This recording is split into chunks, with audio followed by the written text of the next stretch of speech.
Well, good morning. Welcome to the webcast. My name is Deb McAllister Holland, and I'm going to start off the presentation today. Let me start with a few housekeeping items.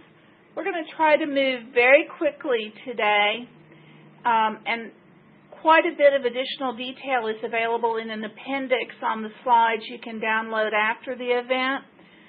So I'm going to talk to some things that you won't see on the screen, but they will be in the download. During the presentation, please type your questions into the chat room or use the Twitter hashtag social media webinar, all one word. And let's get started. We have three speakers today. I'm Deb McAllister Holland. I'm Director of Marketing at Distribuon. I've been with the company since February of 2011, but I've been involved in digital marketing since 1983. You can blame me for those annoying Netflix pop-up ads and red envelopes, and you can also check out some of the books I've written on this subject, including the new one, Slimed Online, How to Get Your Online Reputation Back in Spite of Google. It'll be out at the end of this month from Hyperion. Christy Campbell is Director of Marketing at Socialware. She's been in the technology industry for more than 15 years and is one of the leading experts on social media out there. She has a master's degree from the University of Texas at Austin. Steve Selby is the Director of Regulatory Service at Limra. He's been involved in the financial services and insurance industry since 1991 and is a professional compliance expert. And the three of us are each going to address slightly different parts of our subject today. So I'm going to start, and I'm going to start by explaining the 5 W's of social media. Now, if you're like me, at some point you sat in a classroom and a professor or a teacher said, who, what, where, when, why, and how are the 5 W's of business? And they were right, of course, but in social media, it's slightly different. We put them in a slightly different order because social media is an area that has its own rules. And the first rule that's different in social media is that corporations don't control it, consumers do. So before you begin your social media outreach, the first thing to do is to have a clear purpose and goal. The 5 W's change and evolve with channels and consumers. One thing that's very true about social media is it's changing very, very rapidly. And if you don't have a clear purpose and a clear goal for what you're doing online, it's very easy to get caught up in doing the wrong things. For me as a marketer, social media isn't about being liked. It's about being effective.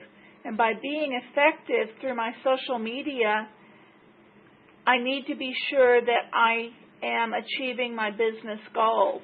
And I would like to remind us all that when we talk about social media, we need to include not just the things we often think of, like Twitter and Facebook and LinkedIn, but we also need to include conferences and events, trade associations, even receptions and parties that we go to representing our companies.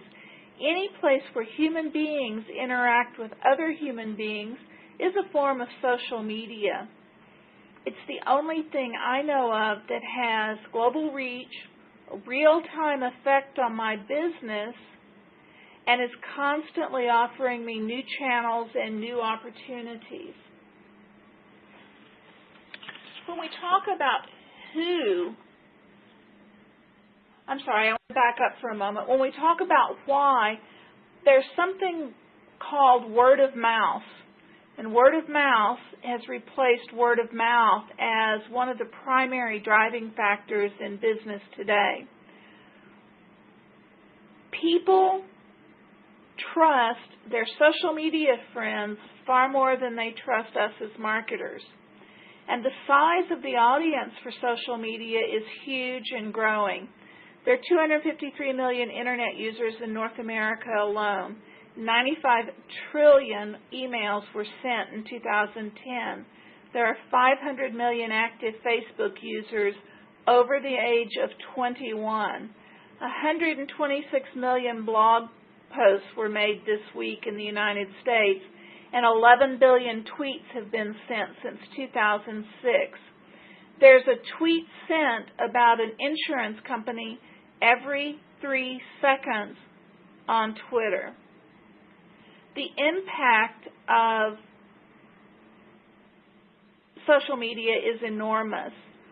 And I'm going to talk for just a minute about the impact, the reach, and the speed of social media.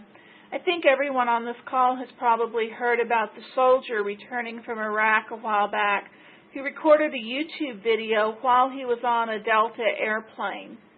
He was complaining because the commander in Iraq had told him and his buddies that soldiers could carry 4 bags without paying an excess baggage fee. But the Army's actual contract with Delta called for 3 free bags. Before the plane landed, the story had been seen by over 18 million people and carried on both Fox and CNN, and the airline stock was down 14%. That's before the plane landed. Within a week, over 70 million people had viewed the video or one of the many news stories about it, and the airline was the subject of a boycott. The reach is universal. You can reach people between 13 and 70 through online media. If your target market is over age 70, you probably need to find some other way to reach them still. The highest usage is in the digital native group. Those are people who don't remember a time before they were always connected. Those are people between 21 and 35, but the fastest growing population on social media is over age 40. And I think the story about the soldier pretty much makes the point about speed. But to paraphrase Mark Twain, a rumor spread through word of mouth can reach a global audience much faster than a corporate reply can make its way through the approvals process. So you need to be prepared. And one of the things we're going to talk about today is the fact that compliant, planned, approved messages can also be very, very fast. The last thing I'll say on the subject of why we use social media is that word of mouth only works when the messages we send are relevant. Their willingness to share is determined by the consumer. The second thing I'm going to talk about is the who of social media. To a certain extent, social media is the ultimate democracy. It's a place where a 14-year-old in Hong Kong can post an opinion and reach the same potential audience as a politician in Washington. But the dirty little secret of social media is that it's not who you're connected to today that really determines your success.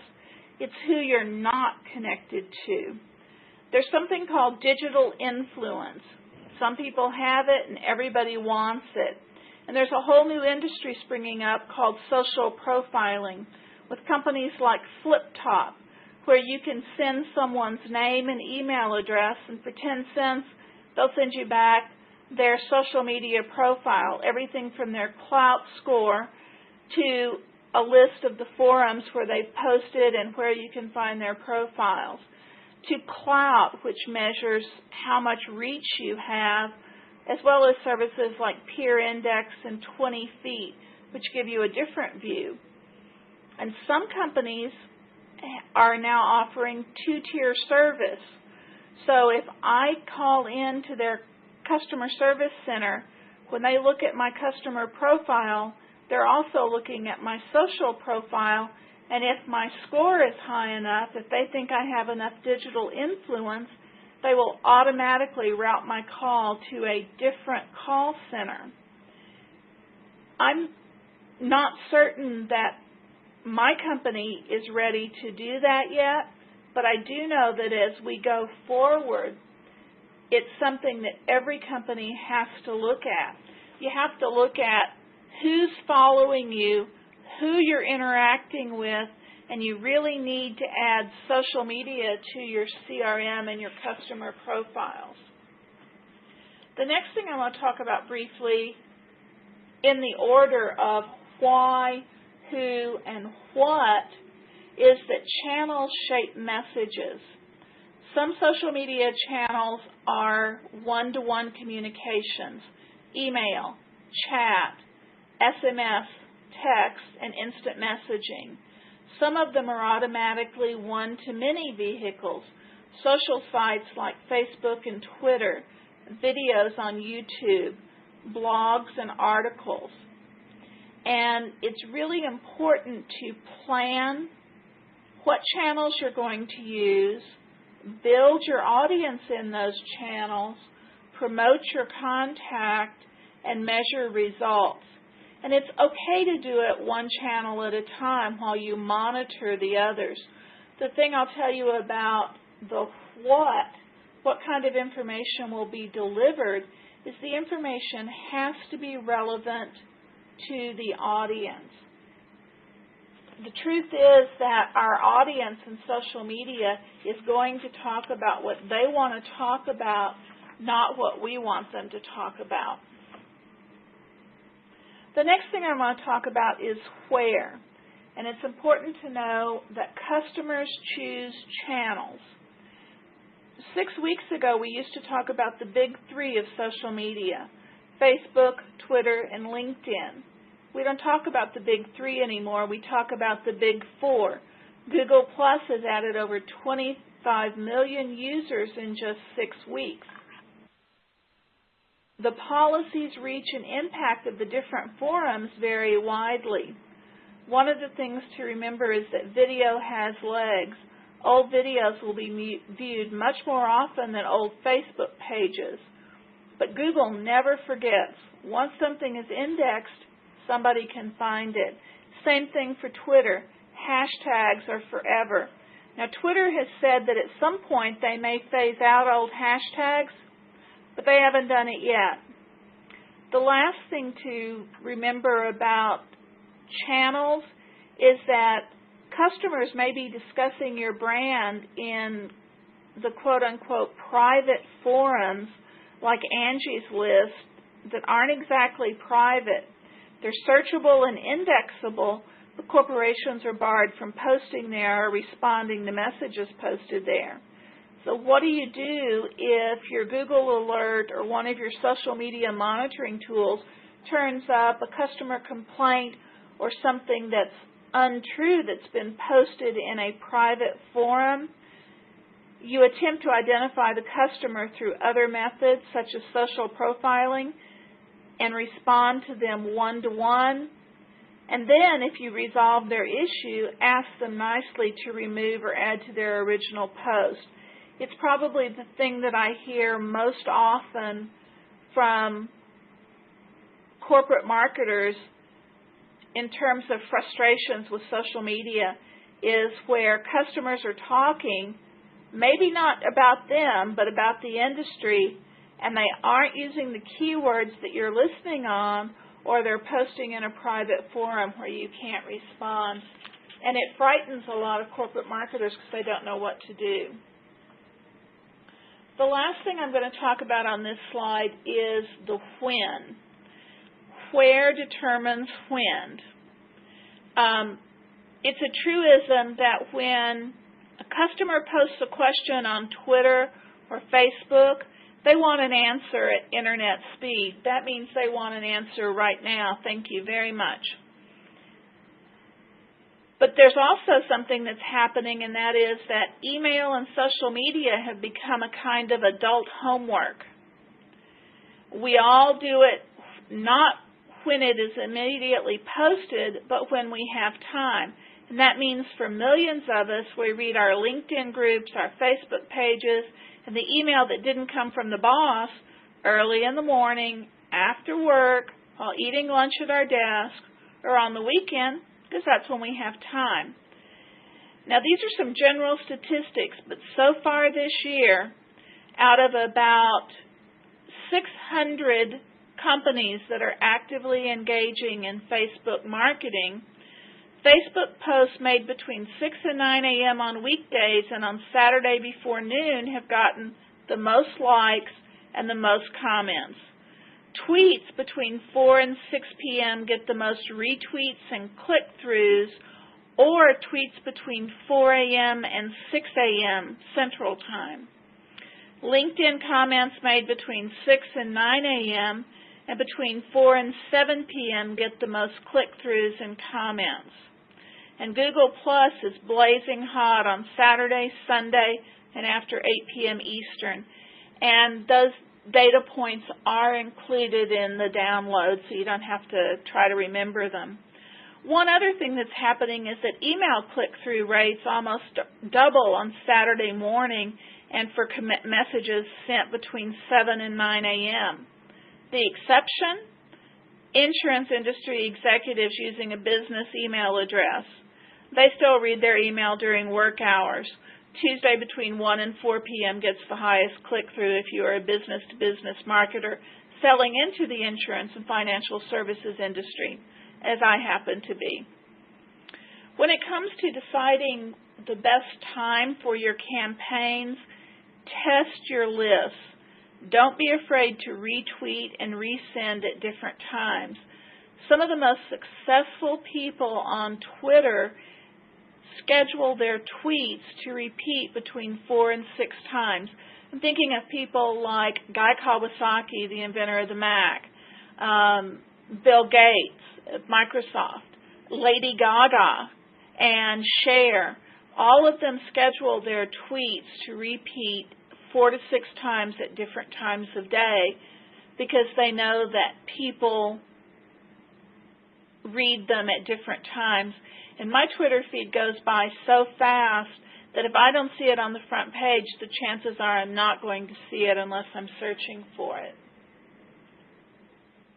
The thing I want to talk about real briefly, and I'm not going to give you a product pitch for the Distribuon product, which is what this graphic shows, but I do want to say that pre-formatted tweets, canned content, responses, Facebook posts, Facebook status updates, those things can be prepared in advance, and a good marketing automation system that allows you to deliver your content directly to your employees, your channel partners, your independent producers is a great way to set the stage for responding rapidly to social media.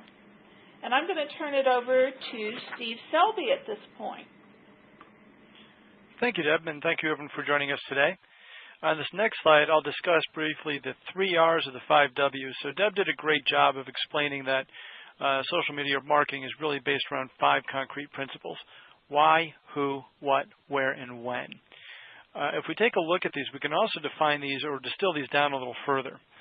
What are we trying to do? What we're really trying to do is get the right message to the right person at the right time. The 5 W's just describe how to get the message out. As we've discussed, there's a fair amount of science and discipline involved. Now, are these concepts marketing or compliance principles? It depends on who you ask. Both camps lay claim to the notion of right message, right person, right time. Sales and marketing professionals use these principles to make sales, and compliance professionals use these same concepts to describe suitability. What's really fascinating is that the social media net, or the social net, really provides some interesting solutions to long-standing compliance problems. We've been so focused on what we can and can't do in the monitoring and getting the right message out that we haven't really stepped back as an industry and started to say, gee, what sort of problems does this really solve? And as Deb mentioned, with discipline, with timing, with understanding the science behind it, there's this concept of really narrow casting, which is taking your markets, defining who they are, and understanding when to reach them and with what message. So again, it's right message, right person, right time.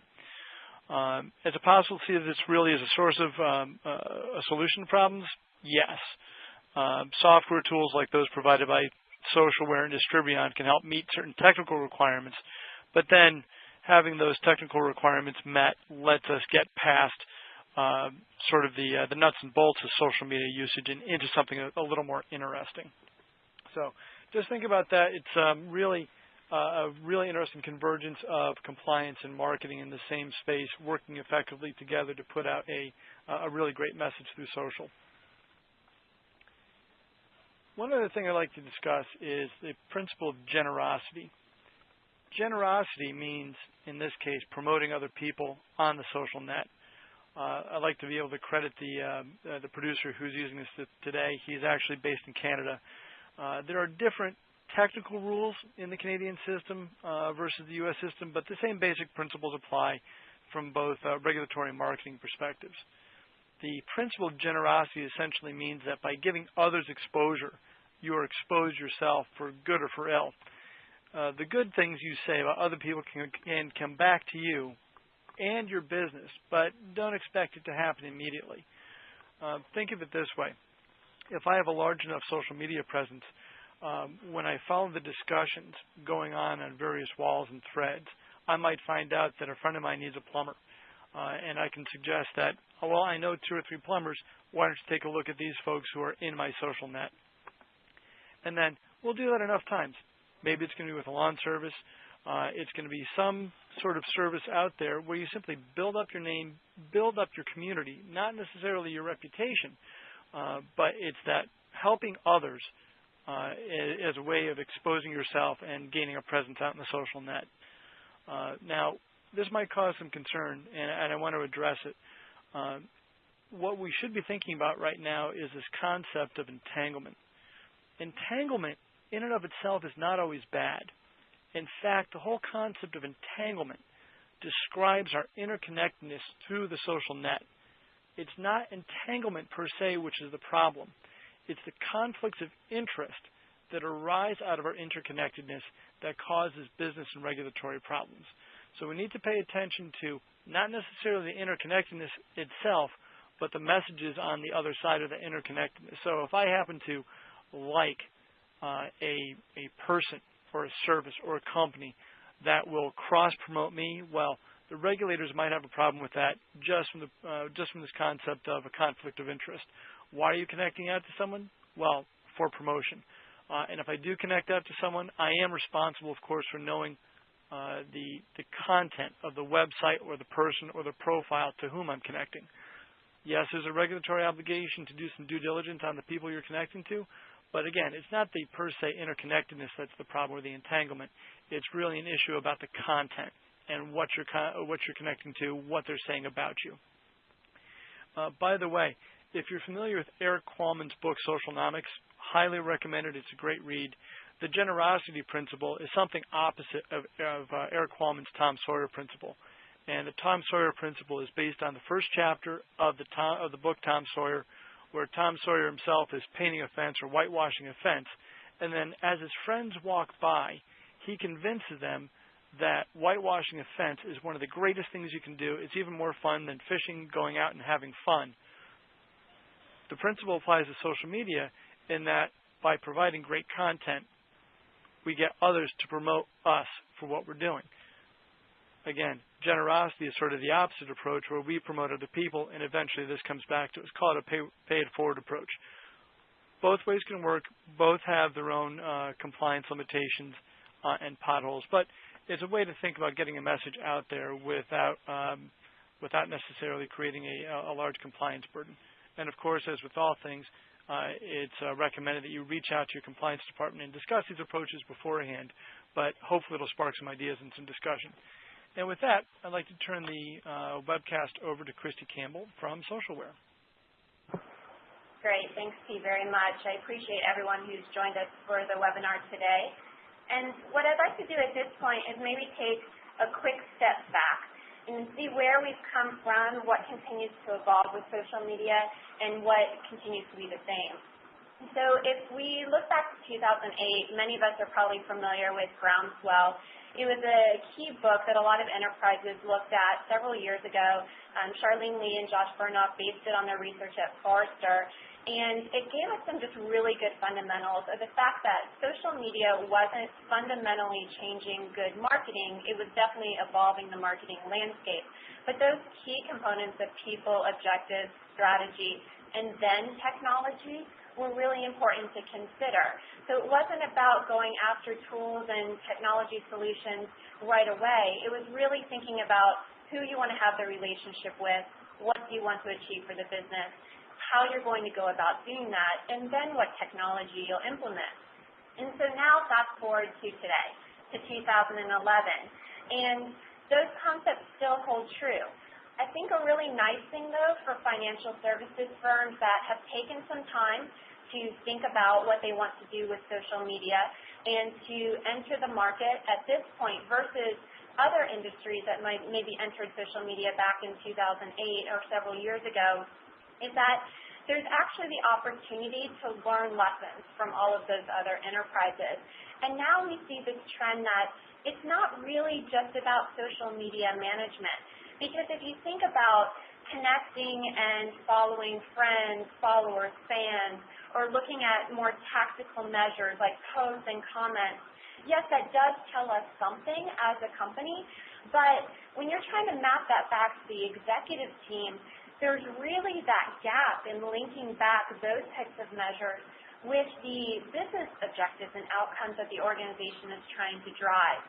And hopefully we can all relate to things like building new and growing existing customer relationships, driving engagement, and making sure that we're sharing valuable information. And we talk a lot about mutually valued relationships, and that means that it's not just one direction, but it's really a conversation.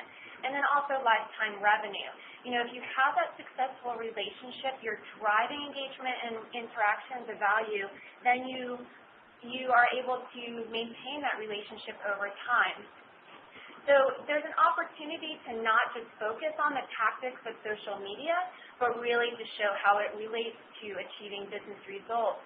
And it's not a silver bullet, right? It fits into the mix overall. It's not all about social, it's about using social effectively. So just a couple of other considerations to bring to mind. You know, Deb already touched on this earlier, this concept of who owns social. And if we think historically about the approach that, you know, we've taken in terms of marketing and the brand overall, or even just entering into social, like back in that 2008 timeframe, it was much more about the corporate marketing team or a few individuals, you know, entering into social, trying a few things, but the sense of the organization owning the brand. And all those green figures lining up around that large brand circle you could think of as trying to figure out how many fans or followers or friends. But what we see now as firms, large firms in the financial services industry, are being very public about the fact that it's really about opening up social to effective use across the whole organization. So on the image with this much more disaggregated view on the right, you see that you have many different individuals responsible for the brand. And so it's not just this one core brand identity, but you have all these different representatives. And you might say, well, that's the way it's always been in something like a firm that has a large distributed sales channel. And yes, I would agree. Whether they've been meeting at Starbucks with a client, or they've been on a phone call, or whatever the case is for that communication, they are representative of the brand. But the difference with social is that it's much more visible, it's much more real time, and you can really start to see the interconnected nature of it. And also, I wouldn't even stop there. So if we're looking at this image and we're saying, okay, brand in the center, let's think of that as corporate. Let's think of the small orange individuals as the distributed sales channel and the green as all of their prospective clients or current clients. Well, I would say all of those Those are also brand representatives. So sometimes there's concerns of what if something negative is said in social? Well, I think that really puts the proof in the pudding of your brand strength, because then to have individuals, those green folks around the diagram, coming and talking positively about your brand, it reinforces it so much more. So that distributed nature really changes this question of who owns social, and it is a distributed ownership. Now, with that being the case, I wanted to share an example that I heard recently. I was at the Facebook office here in town, and they actually shared this example, and I wanted to pass it along. I thought it was great. It really stuck with me. And it was from Diageo's Chief Marketing Officer, Andy Bennell. And if you're not familiar with Diageo, it's a company that covers many different premium liquor brands. And he was at a conference recently sharing this concept of bowling versus pinball. And what did he mean by that? He was saying that, historically marketers may have looked at their programs as more of a bowling approach. You are throwing that ball down the lane, and you're trying to strike as many pins as possible, and you're trying to be as effective as you can. But if you think about that, you're really pushing at the individuals. You're sharing that message out to them. Whereas pinball is a little bit more contextual, right? You're reacting to what happens. You are bringing in information as it's happening versus just sending it out and being done and hoping for the best. And I thought that was really interesting, because then he went on to make an additional point. He said marketing now is so much about bringing the customer more central, but also with cultural context. And so all that context that you're developing in that pinball game, where things are bouncing around and happening, really makes you think about social interactions too. Because in social, you're able to see individuals in their environment with their network. You're able to be having a conversation, very dynamic and flexible. And then also, you're able to adapt. You're going to where they are, and you're not just throwing it out over to them. You continue to have a dialogue. So moving on, I wanted to bring it to real-life examples of the perceptions of using social media from financial advisors specifically. So in 2010, we had a very well-received survey of financial advisors and how they were or were not using social media. And a lot has happened over 12 months. But we just finished conducting that survey, and so we'll be sharing that data very soon. But I did want to give you a few examples of what financial advisors said in their own words of why they use social media. And back to that brand diagram, that distributed channel, this is what they're living in the context of their social media use. And I thought two things really struck me. Many of these points probably resonate with each of us, and we have our own beliefs on how well social does each of these things. But the concept midway down the list of knowing clients better and deepening relationships, I think echoes back to that pinball point. It's hard to envision those deeper relationships in the bowling metaphor, but in pinball you can see how that could actually be happening over time. And then the other thing is the quote at the bottom. It's kind of long to have on the slide, but essentially basically says, the dynamics have changed.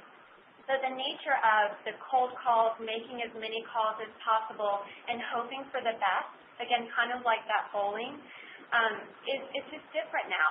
And so social media fundamentally changes that for the advisor and the way that they're able to engage. So I thought that those data points were helpful, and hopefully you find the same.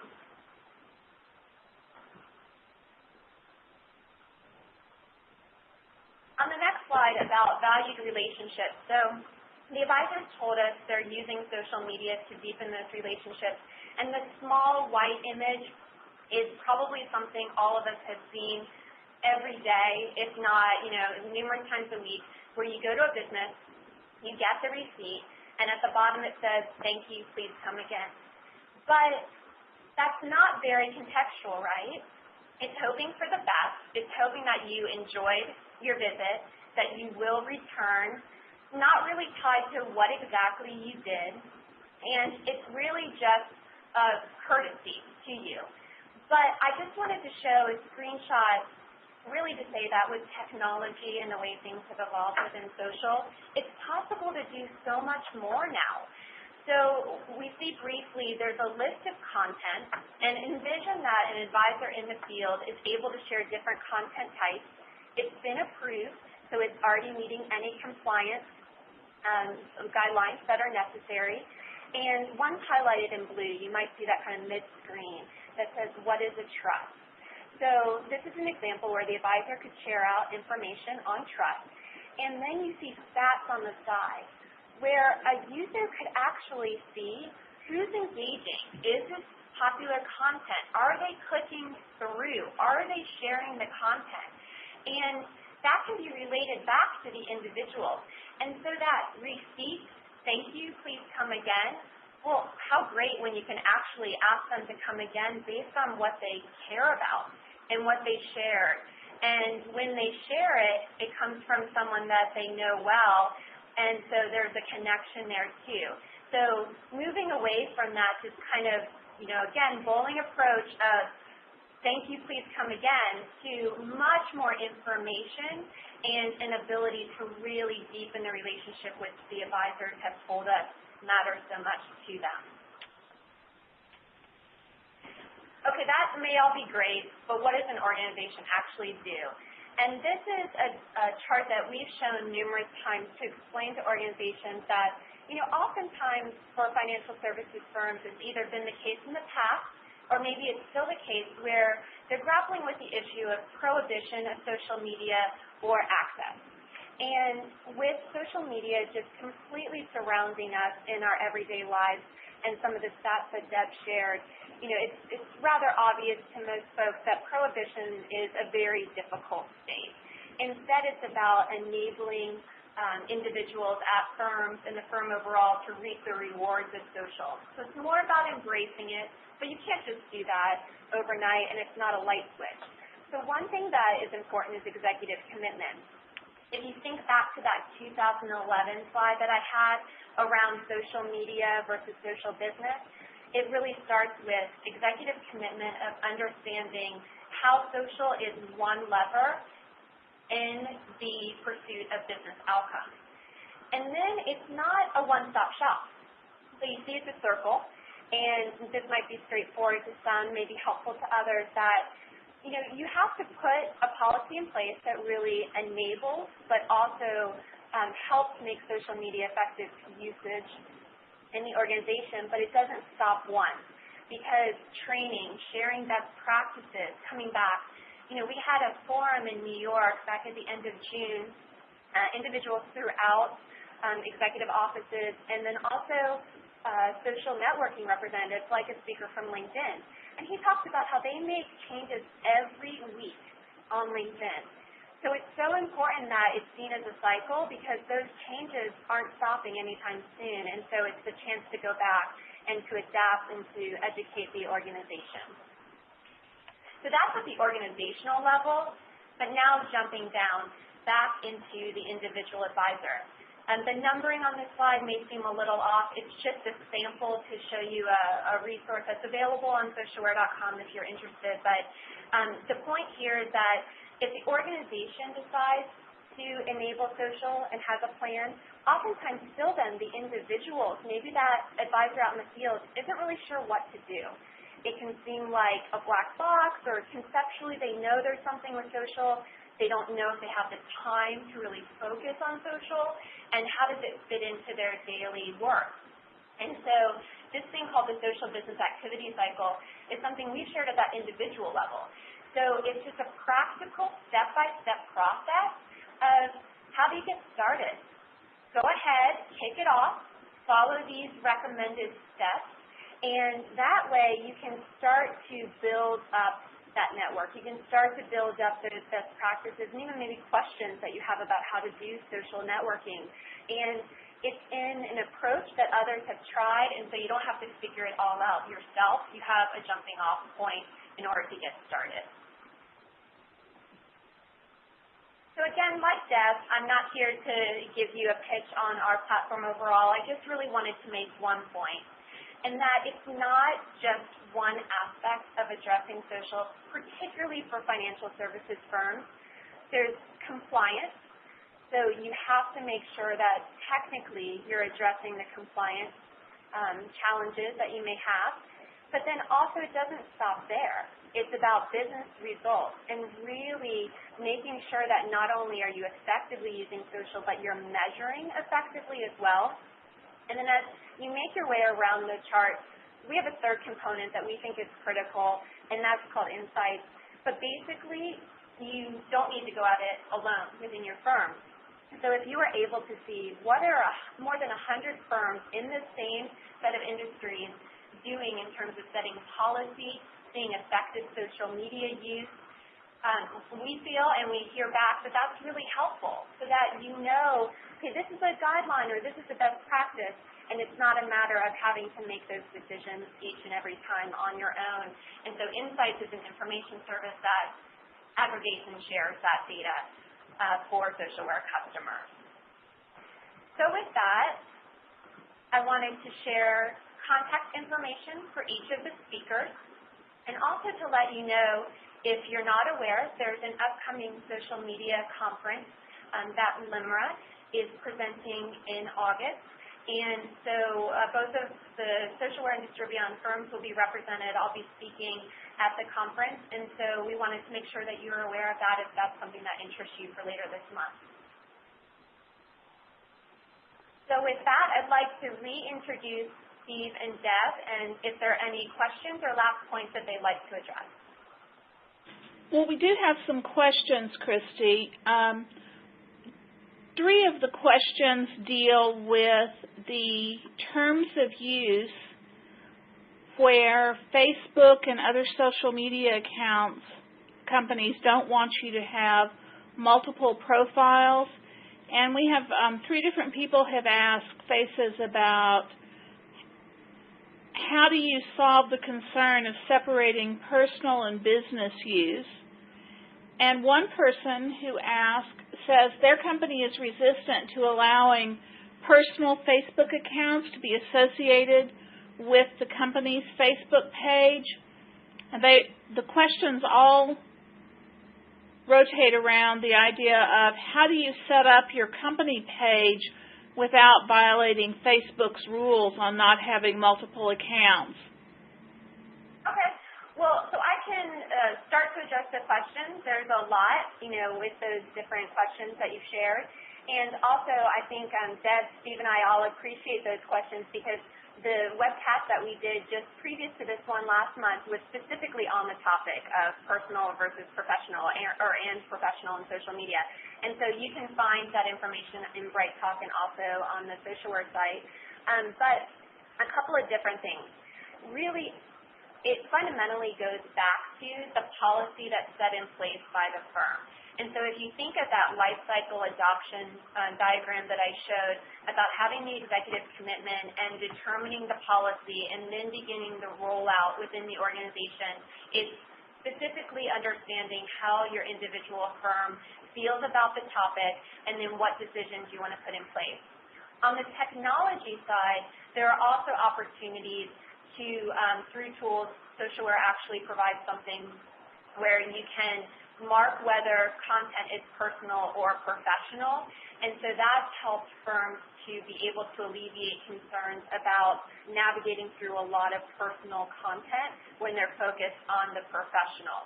And then one of the questions related to a very good point that yes, the social networks expect that you are, and I would say really this is true of social media in general, you want to be transparent and authentic, and so you are showing your true identity, not having multiple accounts as well.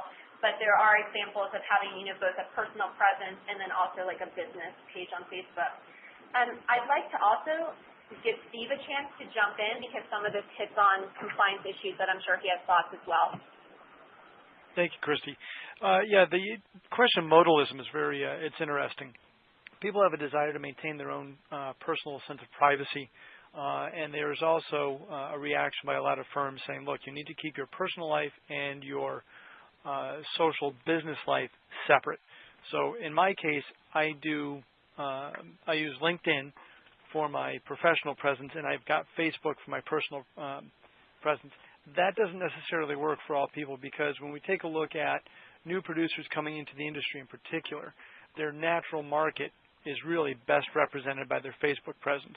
So the question is, how do you operate both personally and professionally with that natural market? And right now, the best answer, in my opinion, is to set up a Facebook business presence and then maintain your business content on the business Facebook page and then your personal content within your personal profile. And right now, I think that's going to be the best answer, is to set up some discrete buckets or walls or silos within your social media life.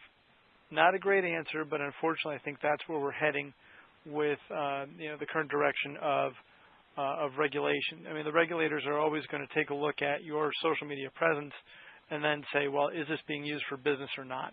So if I'm going to mention my employer, my broker-dealer, my insurance company, or the business that I'm in, that might be enough to cause a firm to want to actually review that content. So if you want to maintain your own personal presence, maintain your privacy, best practice, in my opinion, is to set up your own personal space on the social net and then reserve special places for business.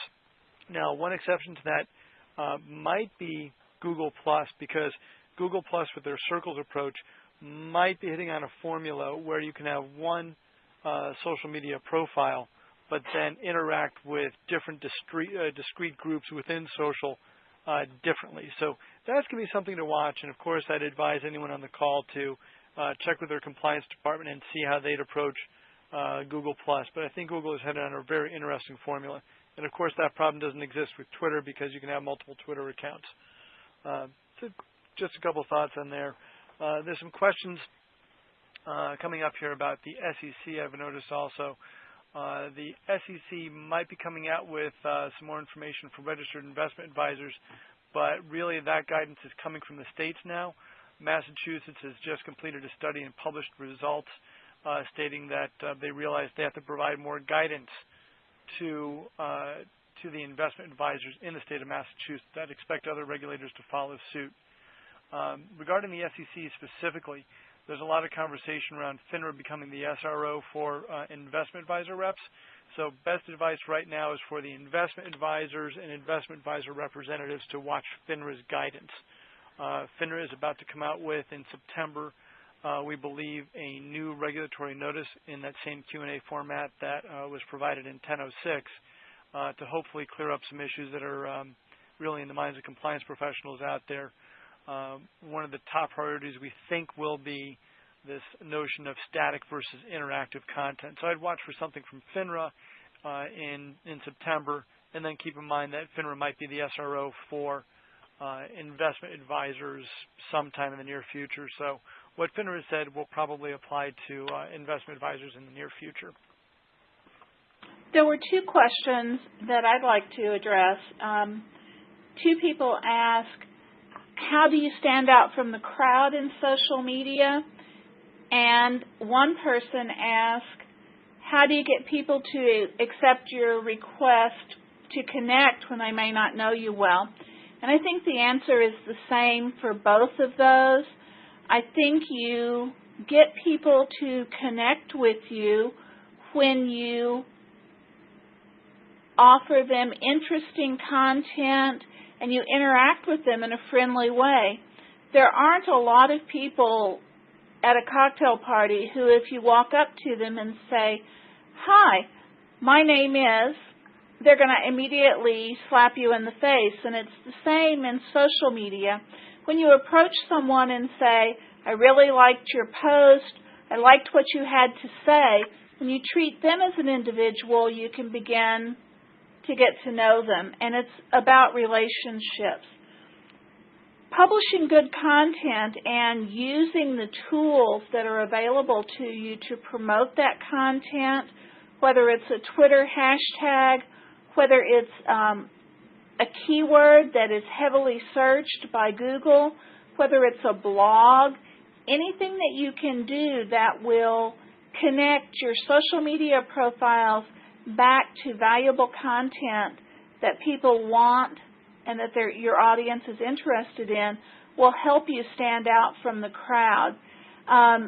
There's an insurance company called American Family Insurance, and they have a Facebook page which includes tabs, and one of the tabs offers advice for parents and teenagers on how to negotiate the privileges for young drivers.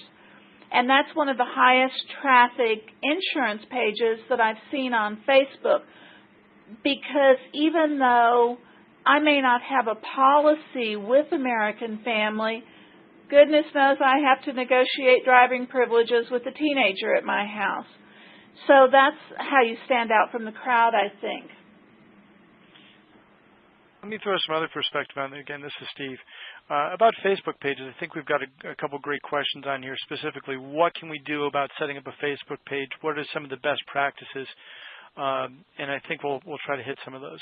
First, we have to realize that a Facebook business page is anchored to a personal profile. You have to have that personal profile first, and that person has to be an admin for the Facebook business page. A couple things to think about. Number one, when you're setting up a Facebook page, best thing to do is not really think about your corporate goals first, in a sense. Think about this principle of generosity, or you can think about the Tom Sawyer principle that Eric Qualman discusses in his book, Socialnomics. And the idea is to really focus on the other person. Find what people care about. I'm going to pick out an example from the Limmer membership. Genworth has done a great job with this in two of their Facebook pages, which are, I believe, Genworth Celebrates Parents and Genworth Celebrates Caregivers. So what they're really doing there is focusing on not their products, but on their audience. Now, that sparks a lot of great conversation. It'd be interesting to hear from Genworth when we get a chance. Gee, how did that work out for you? I suspect there's a bit of a secret sauce in there. We won't hear back from Genworth immediately, but that's okay. In my opinion, it's a great campaign. Again, focus on the outside, get the conversation going, and that, I think, will help build the brand. From the perspective of regulation, the big thing I'd recommend is really going through all the different sorts of risks that your firm thinks it's going to face, whether it's canned spam or license disclosure, and get the right disclosures up on your page. You might have to put them in the notes section. You might have to link somewhere for them. Talk to your compliance department. But the two big things in really setting up a Facebook presence are, number one, think about your audience. What do they care about? And number two, think about disclosure and what do you need to disclose and how much. Make sure that licensing disclosures at a minimum are prominently displayed so there's no confusion, particularly for smaller firms, about where you can and can't do business.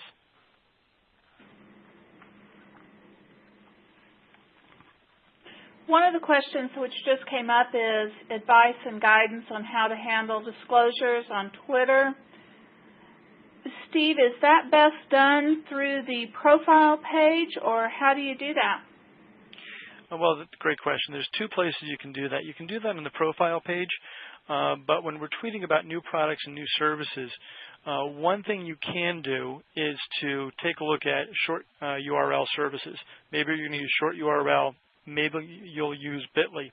Now, I'm not saying that the SEC or FINRA are going to advocate the use of short URLs, but if you take some time and actually look at both FINRA and the SEC's use of Twitter, and they both have separate Twitter accounts, or they have their own Twitter accounts, they do a couple of great things. Number one, they set up different Twitter feeds for their target audiences.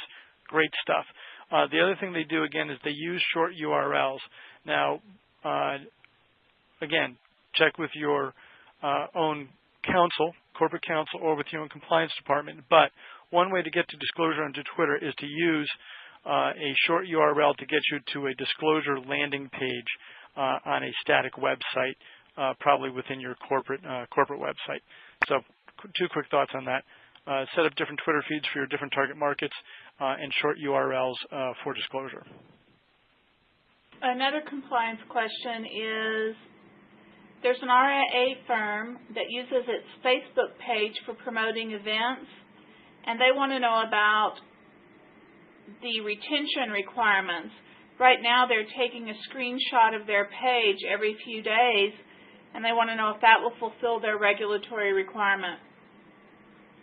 Great question. The best answer I can give is it's going to be a real volume question. I suspect that because of a lot of the volume that we're trying to generate in social, that merely taking a screenshot probably would not suffice. Not to go ahead and tout our social media partners, but here goes anyway. The reason we really partnered with Socialware was because they actually capture that content for you. And we feel they do a great job in terms of helping you meet the retention requirements. Screenshots I'm not a big fan of personally because it's so easy, again, with the volume of social media content that's going by to miss something. And, of course, that creates certain regulatory problems that I think we're all well acquainted with. Have I missed any questions? And if so, would you please enter it into the chat box again so I don't miss it? I think I have gotten them all, but if I missed any, we have 2 minutes left. Anything?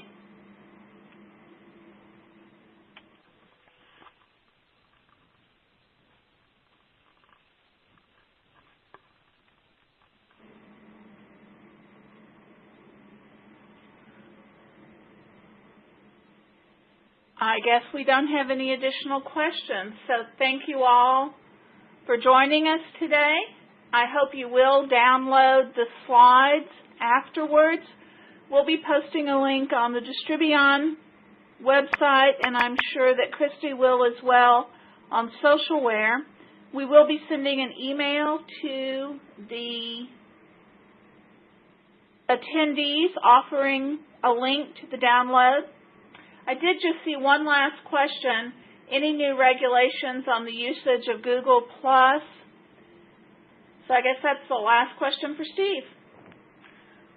Well, no specific regulations for an individual website, of course, but I think that we'll have to look at Google+.